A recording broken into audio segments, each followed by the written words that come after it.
नमस्कार। प्रभु राम के व्यक्तित्व और जीवन को समझने के इस प्रयास में आपका स्वागत है। यह वार्तालाप श्रृंखला राम को जानने, समझने और मन में बसाने के लिए है। इसमें मैं योगिता पंत, अपने मार्गदर्शक एवं गुरु अनिल चावला जी के सम्मुख कुछ जिज्ञासाएं प्रकट करती हूँ और वे समाधान करते हैं। आइए इस वार्तालाप का आनंद लें। अनिल जी, बहुत बहुत स्वागत है आपका। नमस्कार। अनिल जी, पिछली बार आपने बताया था कि रावण को बार-बार उसके मंत्रियों द्वारा और गुप्तचरों द्वारा सूचनाएँ मिल रही थी कि राम अजेय हैं और उसकी पराजय निश्चित है और वह व्याकुल हो उठा था। उसके बाद रावण ने क्या किया? जो परिस्थिति बन चुकी थी, जी, रावण को दिख रहा था कि अब युद्ध सामने है। जी, एक बहुत बड़ी सेना वहाँ पहुँच चुकी है। जी, तो इस परिस्थिति में उसने चर्चा के लिए अपने सारे मंत्रियों को बुलाया, उनसे मंत्रणा की, आवश्यक निर्देश दिया और उनको विदा करने के बाद जी, उसने एक विशेष व्यक्ति को बुलाया। विद्युत जिह्वा नाम का व्यक्ति था। जी, ये माया का विशेषज्ञ था। जैसे जादूगर होते हैं ना, जी, जी, कुछ भी एक नई दुनिया का निर्माण कर देगा, जी, चीजें अलग-अलग दिखा देगा। जी, उसको उसने बुलाया और कहा कि हमें सीता को मोहित करना है। तुम ऐसा करो, जी, एक माया से मस्तक का निर्माण करके लाओ, जी, क्योंकि राम का सिर लगे, और साथ में एक बहुत विशाल जी, धनुष बाण ले आओ जो कि बहुत सुंदर हो, जो लगे राम का धनुष है। जी, उसने निर्देशों का पालन किया जी, और पालन करने के बाद ले आया। जी, रावण देखा, प्रसन्न हो गया। जी, ये बहुत अच्छा, अपना एक आभूषण उतारा और जी, दे दिया जी, कि तुमने बहुत अच्छा काम किया है।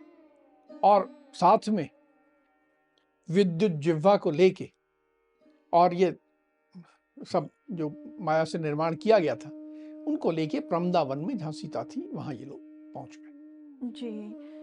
अब जो ये माया से रावण ने माया से जो राम का सिर और धनुष बनवाया था, उसका फिर उसने क्या किया? वह सीता के पास पहुंचा जी, और पहुंच के बड़े अहंकार से, बड़े दंभ से अपना नाम लेके कि मैं रावण आके तुम्हें बताना चाहता हूं जी, कि जो खर का वध करने वाले तुम्हारे पति राम थे, वे युद्ध में मारे गए। जी, तुम्हारी तो जड़ी काट दी गई, अब तुम्हारा कुछ नहीं बचा। जी, तुम्हारा जो दर्प था ना, अहंकार था, जी, बड़ा दंभ भर्ती थी राम का, वो जी, चूर चूर हो गया, समाप्त हो गया। अब तुम्हारे पास कोई विकल्प नहीं बचा है, तुम विवश होकर मेरी भार्या बन जाओ। मैं तुम्हें बताता हूं क्या हुआ था।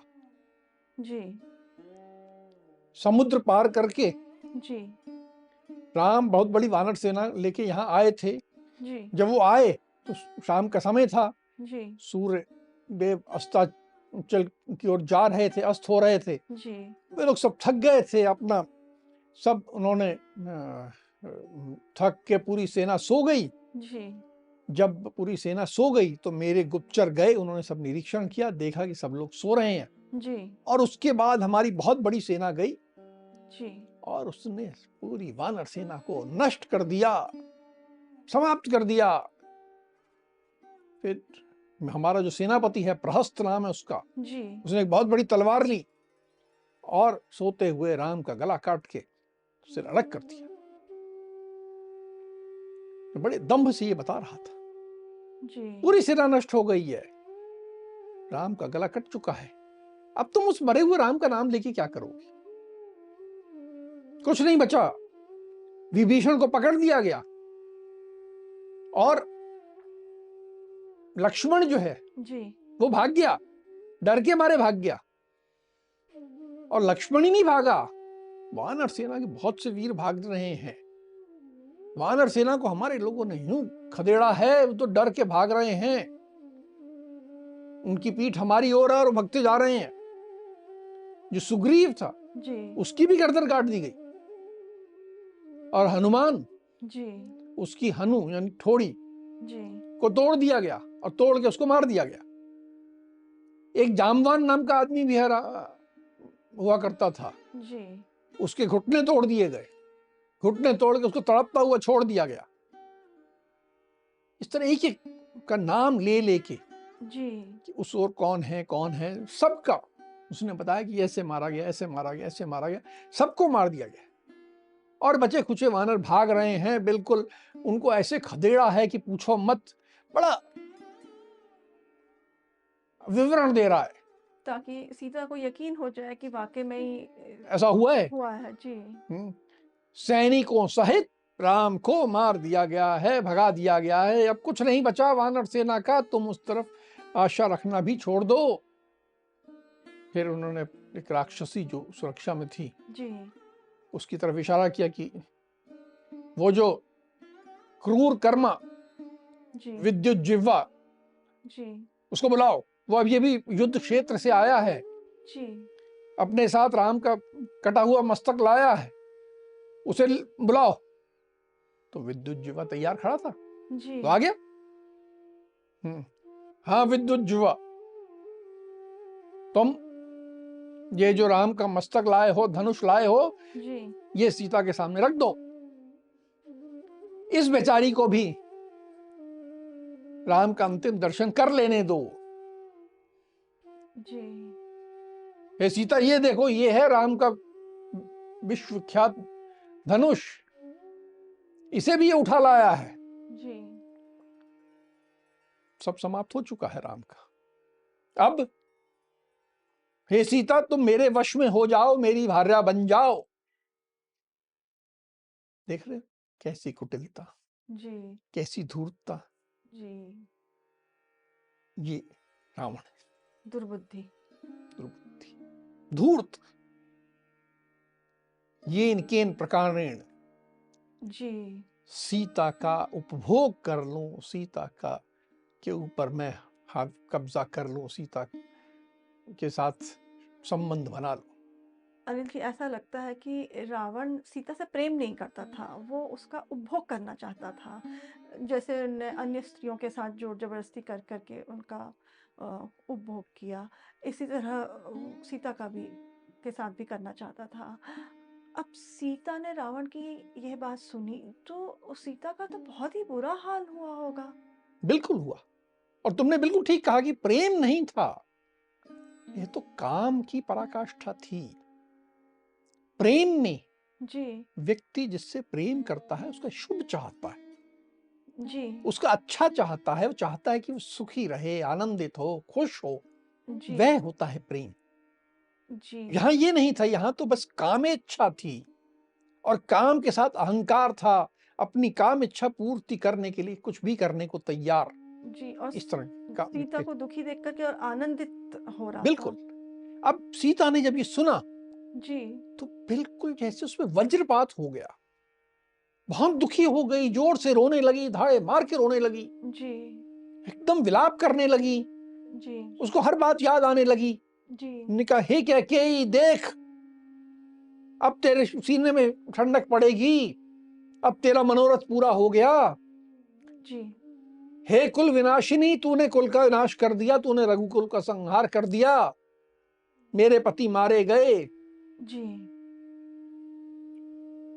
कांपने लगी, थर थर कांपने लगी, एकदम बेसुध हो गई, गिर पड़ी, जी। धूल में गिर के बेहोश हो गई, बिल्कुल धूल में गिर गई, उनको जी। होश नहीं रहा वो कहाँ है। जी। फिर थोड़ी देर में चेतना लौटी, जी। तो फिर उस मस्तक को के पास जाके बैठ गई, जी। उस मस्तक के निकट जाके फिर विलाप करने लगी कि हे महाबाहो, राम के नाम के बारे में, जी। आप तो वीर व्रत का पालन करने वाले थे, आपने ये क्या किया, आपने मुझे विधवा बना दिया, जी। ये आप क्या कर गए। और जितने ज्योतिषियों ने आज तक आपकी कुंडली देखी थी, सबने कहा था कि आप बहुत दीर्घायु होगे, जी। आप तो अल्पायु में ही चले गए, ये आपने कैसे हो गया, ये सब कैसे कर दिया आपने। जी। आप तो महाबुद्धिमान थे, इतने बुद्धिमान होकर भी आपकी जी, बुद्धि मारी गई कि आपने ये ध्यान नहीं रखा और सोते हुए शत्रु के वश में पड़ गए। जी, ये तो कोई वीरता नहीं होती। ये बात जब भ्राता लक्ष्मण जी, जाके माता कौशल्या को बताएंगे तो वो इस दुख को कैसे सहन करेंगी। जी, आप निष्पाप राजकुमार, महान पराक्रमी, जी, आप जैसा पराक्रमी विश्व में नहीं, और जी, आपने समुद्र लंघन जैसा विशाल महान कार्य कर लिया जो जी, किसी और के वश का ही नहीं था। जी, वो करने के बाद फिर आप, जो थोड़ा सा पानी था, जैसे गाय की खुरी समान जल था, मतलब जी, जैसे छोटे गाय के पांव से खुर से एक छोटा सा गड्ढा बन जाता ना, जी, जी, जी, थोड़ा सा पानी, आप उतने पानी में आके डूब गए। पूरा समुद्र में नहीं डूबे और इस पानी में डूब गए, ऐसा कैसे हो गया? नहीं, आपकी गलती नहीं है। विलाप कर रही है, देखिए। जी, कुल कलंकिनी तो मैं हूं। जी, आप तो में तो सब गुण थे, मुझ जी, में कोई गुण नहीं है। मैं कुल कलंकिनी हूं, मैं ही विनाश का सारा कारण हूं। जी, आपकी गलती बस एक थी कि आपने मोहवश मुझसे विवाह कर लिया, और मुझसे विवाह करने के कारण जी, ही ये सब कुछ हुआ और आपकी आज मृत्यु हो गई। इस तरह विलाप किए जा रहे। जी, विलाप करते हुए फिर उसने रावण को संबोधित किया जी, कि हे रावण, सुनो, तुम्हें बस एक काम कर दो मेरा अंत, जी, कि राम का जो शव है जी, उसके ऊपर मुझे भी रख दो और तलवार से मेरा वध कर दो। मेरा शव भी राम के शव से मिल जाए, जी, ये कर दो। यही एक कार्य जो है बहुत आवश्यक है, जी, इसमें विलंब मत करो और तुरंत करो। जी, मतलब उसकी जीने की इच्छा समाप्त हो गई जी, और वो मृत्यु का आलिंगन करने के लिए तैयार हो गई। जी। अब जब सीता इस तरह से विलाप कर रही थी, तो फिर रावण ने क्या कहा? रावण सब सुन रहा था जी, और संभवतः उसे आनंद आ रहा था। जी, वो तो चाहता था कि मजबूर हो जाए, इसका दम्भ टूट जाए। जी, तो उसे लग रहा था बहुत अच्छा है। जी, अभी ये सब सुन रहा था, जी, तभी उसका एक सहायक जी, उसके पास आया और उससे कहा जी, कि सेनापति प्रहस्त जी, आ गए हैं, उनके जी, साथ सारे मंत्री भी एकत्र हो गए हैं, और कुछ निश्चय ही कोई बहुत विशिष्ट कार्य जी, उपस्थित हो गया है। जी, तो यदि आप उन्हें दर्शन देंगे जी, तो बहुत उचित होगा। आप उन्हें दर्शन देने का कष्ट करें। जी, तो रावण को समझ में आया कि हाँ, ये जो मंत्री परिषद एकत्र हुई है, सब एकत्र हुए हैं, मुझे वहां जाना है। जी, तो रावण तुरंत वहां से चला गया। जैसे रावण वहां से गया, जी, वो जो माया थी वो समाप्त हो गई। जो माया से बना राम का सिर था। शेर, धनुष, जी, सब अदृश्य हो गया, वो नहीं रहा। जी, रावण वहां से गया, अपने मंत्रियों के साथ उसने चर्चा की और फिर आदेश दिया जी, कि नगाड़े बजाकर जी, सारी सेना को एकत्र किया जाए। जी, सेना, युद्ध के लिए तो सेना एकत्र करनी पड़ेगी ना, जी, तो सबको एकत्र किया जाए। पर साथ ही उसने कहा, देखो, उनको बताना नहीं कि क्या कारण है। ये होता है, जो कुटिल व्यक्ति होता है जी, उसमें पारदर्शिता नहीं होती। जी, बिल्कुल। वानर सेना में हर वानर को मालूम था कि वो क्यों आ रहा है। जी, प्रारंभ करने के पहले ही मालूम था कि ये कारण है, जी, और इस धर्म की रक्षा करने के लिए हमें इस मुहिम पे जाना है। जी, रावण इस खुलेपन से तो कह नहीं सकता था। जी, तो कारण मत बनाना, बताना, जी, और सारी सेना को एकत्र कर लो। तो तुरंत उसके आदेश का पालन हुआ। जी, सब तरफ नगाड़े बजाए गए और सारी सेना जो है शीघ्र जी। एकत्र कर ली गई। अनिल जी, रावण तो युद्ध की तैयारी में व्यस्त हो गया और इधर सीता जी का बहुत बुरा हाल था, विलाप कर रही थी। वहाँ अशोक वाटिका में और फिर क्या हुआ रावण के जाने के बाद? सीता की जो बुरी स्थिति थी जी, वो वहां जो रक्षा में थी, सब राक्षसियां भी देख रही थी। जी, उनमें एक राक्षसी थी जी, जिसका नाम था शर्मा। जी, उसका कार्य था कि सीता की जो सुरक्षा में लगी थी वो जी, उसी के लिए थी। जी, लेकिन वो इतने टाइम से, देखिए जी, इतने माह बीत गए थे वहीं थी, तो धीरे धीरे वो सीता की सखी जैसे हो गई थी। एक जी, मैत्री भाव उन दोनों के बीच में विकसित हो गया था। जी, वो बड़े प्रेम भाव से, स्नेह भाव से जी, सीता के पास आई। जी, ये शर्मा जो थी जी, बहुत विशिष्ट गुण संपन्न थी, जी, बहुत दयालु भी थी, दृढ़ संकल्प भी थी, जी, और इसमें बाकी बहुत गुण थे, बहुत योग्यताएं थी। जी, साधारण नारी नहीं थी, जी, योग्य थी। जी, आई, उसने सीता को देखा कि कैसे विलाप कर रही है, धूल में पड़ी हुई है, पूरे आंसू से पूरा आंसू और धूल का कीचड़ बन के मुंह पे लिपट गया है। जी, उसने ढाढ़स बंधाया जी, कि हे विदेह नंदिनी, धैर्य करो, जी, धैर्य धारण करो। जी, रावण ने जो कुछ कहा है वह मैंने सब सुन लिया है। जी, राम सर्वज्ञ धर्मात्मा है, जी, उनका सोते सोते वध करना सर्वथा असंभव है।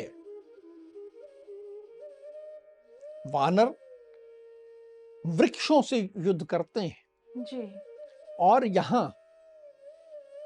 वानर राम द्वारा पालित सुरक्षित हैं।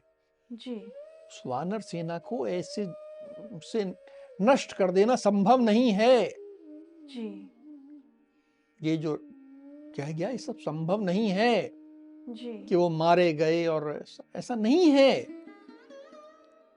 राम सुविख्यात धर्मात्मा है, महान पराक्रमी हैं। जी, भाई लक्ष्मण की सहायता से जी, वो अपनी ही नहीं दूसरों की भी रक्षा करने में समर्थ है, जी, सबकी रक्षा करने वाले हैं, जी, नीति शास्त्र की ज्ञाता हैं, जी, युद्ध शास्त्र में भी पारंगत हैं।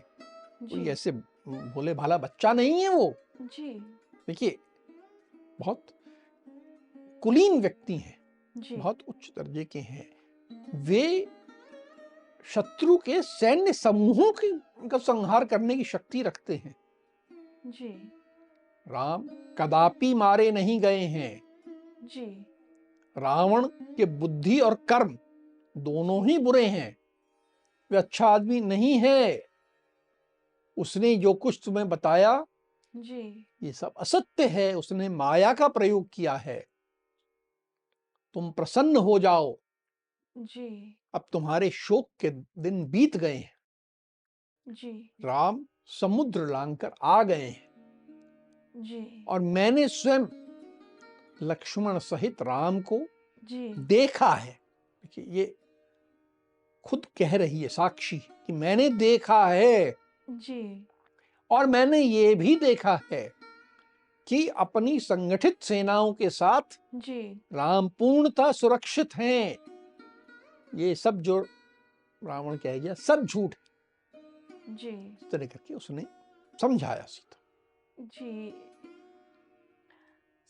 शर्मा जो है ये सीता को ढांढस बंधा रही थी और समझाने का प्रयास कर रही थी कि वो जीवित हैं। उसने कुछ और भी बातें अपने समर्थन में सीता के सम्मुख रखी कि राम जीवित हैं, वो सुरक्षित हैं, और भी कुछ बातें बताई? हाँ, स्वाभाविक था कि सीता को सहज विश्वास नहीं होगा जी, कि रावण सच्चा है कि शर्मा सच्ची है। जी, हो सकता है शर्मा झूठ बोल रही है, जी, शंका होना स्वाभाविक है। स्वाभाविक है। और सर देखा था सामने, जी, तो इसलिए और ज्यादा। जी, उसने बताया, देखो मैं तुम्हें बताती हूँ क्या हुआ है। जी, जो रावण यहां से अचानक चला गया, जी, वो क्यों गया? मंत्रियों से चर्चा करने गया है। जी, युद्ध की तैयारियां प्रारंभ हो गई हैं। तुम्हें ये नगाड़े सुनाई दे रहे हैं? जी, ये नगाड़े क्यों सुनाई दे रहे हैं? क्योंकि सेना एकत्र की जा रही है। ये रणभेरी की जो ऊंची आवाज, गंभीर घोष जी, सुनाई दे रहा है, ये रण की घोषणा हो रही है। सुनो तुम। जी, और जो हाथियों के गले में बड़े बड़े घंटे टांगे जाते हैं, जी, उनकी आवाज आ रही है। जी, तुम्हें सुनाई दे रही है?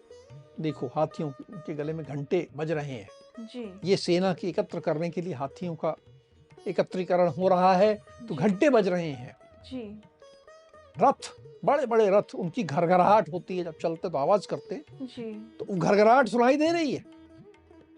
साथ में जब सेना को एकत्र होती है जोश भरने के लिए, भांति भांति के बाजे बजाए जाते हैं जी, जोश भरने के लिए।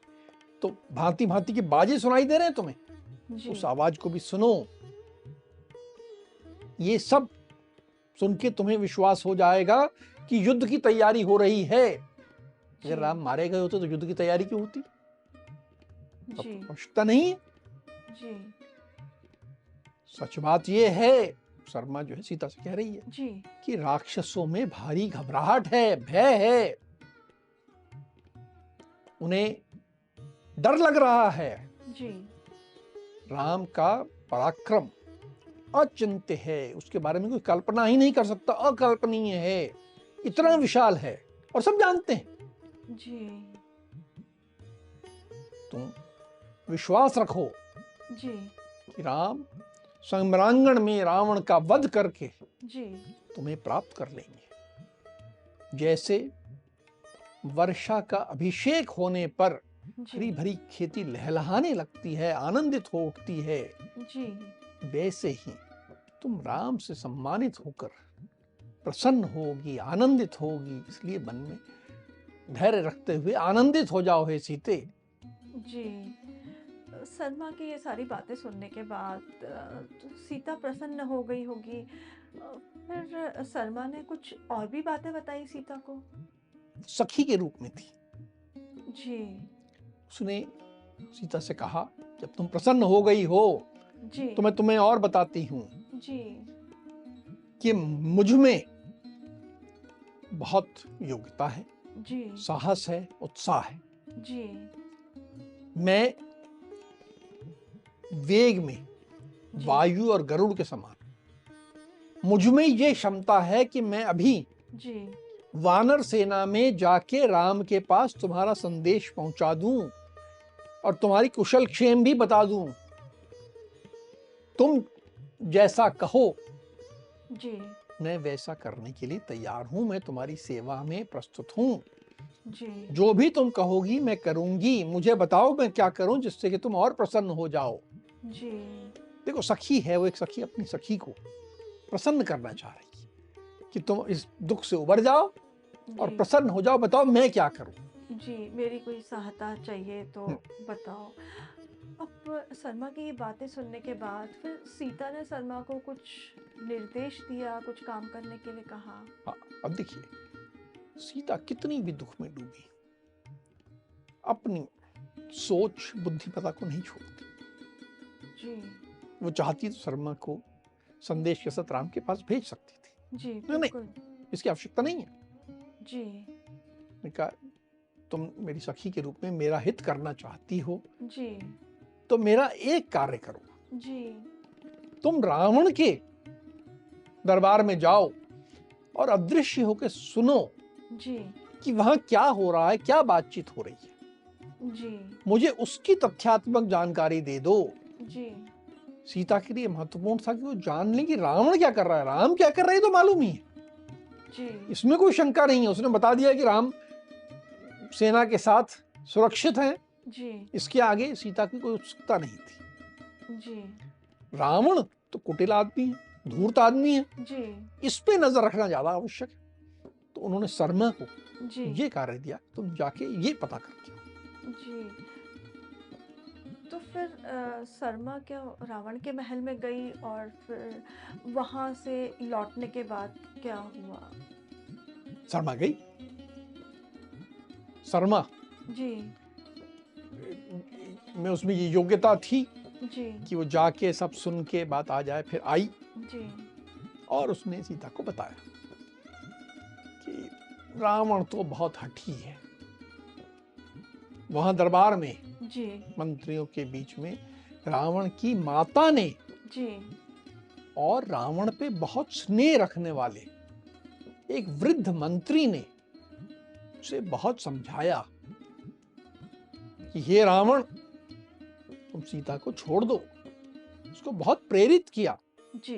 कि तुम्हें छोड़ देना चाहिए और युद्ध नहीं करना चाहिए। जी। उसको ये भी समझाया कि जन स्थान में जो 14,000 राक्षस राम ने अकेले मार दिए जी। कुछ क्षण में, जी। उससे कुछ सीखो कि उनकी शक्ति कैसी है। वो इतना बड़ा इशारा है, सांप दिख रहा है कि वो बहुत शक्तिशाली हैं, तुम्हें उनसे शत्रुता मोल नहीं लेनी चाहिए। ये सब उन्होंने समझाया। फिर बताया कि वो अकेले नहीं हैं, उनके जितने सेवक हैं, उनकी जो सेना है जी। वो भी महाशक्तिशाली है। उसका भी एक उदाहरण तुम्हारे सामने प्रस्तुत हो चुका है।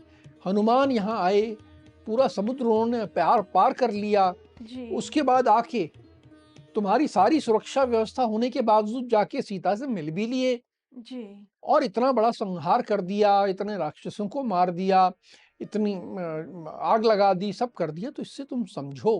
जी। पर उन सब के समझाने के बावजूद रावण समझने को तैयार नहीं है। रावण के सर पर काल सवार हो चुका है।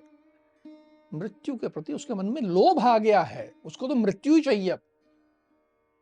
अब तो वो तुम्हें छोड़ने को तभी मानेगा जब उसका वध हो जाएगा। जी। अर्थात भय से, समझाने से, कोई बुद्धिमता की बात से किसी तरह नहीं मानने वाला। अब तो उसका वध ही निश्चित लग रहा है। ये सारी बात आके शर्मा ने सीता से बताई। अनिल जी, आज के प्रकरण से जो बात उभर के आती है, तो रावण कितना दुर्बुद्धि था, कितना कुटिल था, धूर्त कहें, और वो सीधे रास्ते नहीं चलना जानता था। उसको लगता था मैं ये केन प्रकरण से कुछ भी हासिल कर लूं। उसने सीता को कैसे अपने वश में करना चाहा, और पर वो सफल नहीं हुआ। मुझे एक कहावत याद आती है कि काठ की हांडी बार बार नहीं चढ़ती है। इस तरह से जो कुटिल व्यक्ति होते हैं, वो एक बार किसी को थोड़ी देर के लिए अपने वश में कर लें, पर वो ज़्यादा देर तक नहीं कर पाते हैं। और जो एक सरल व्यक्तित्व का इंसान होता है, वो सीधे मार्ग पे चलता है, और उसको कुछ कठिनाई भी आती है तो उसके साथ जो दुश्मन है वो भी उसके साथ हो जाते हैं। और दुर्बुद्धि व्यक्ति जैसे रावण था, धूर्त था, उसके साथ अपने लोग भी विपत्ति आने पे साथ छोड़ देते हैं। तो ये हमारे लिए बहुत शिक्षाप्रद है और प्रेरणादायी है। अब हम आज की चर्चा को यही विराम देते हैं। अगली कड़ी में राम और हनुमान के जीवन से जुड़े कुछ अनछुए पहलुओं के साथ हम दोनों फिर उपस्थित होंगे। राम राम। राम राम।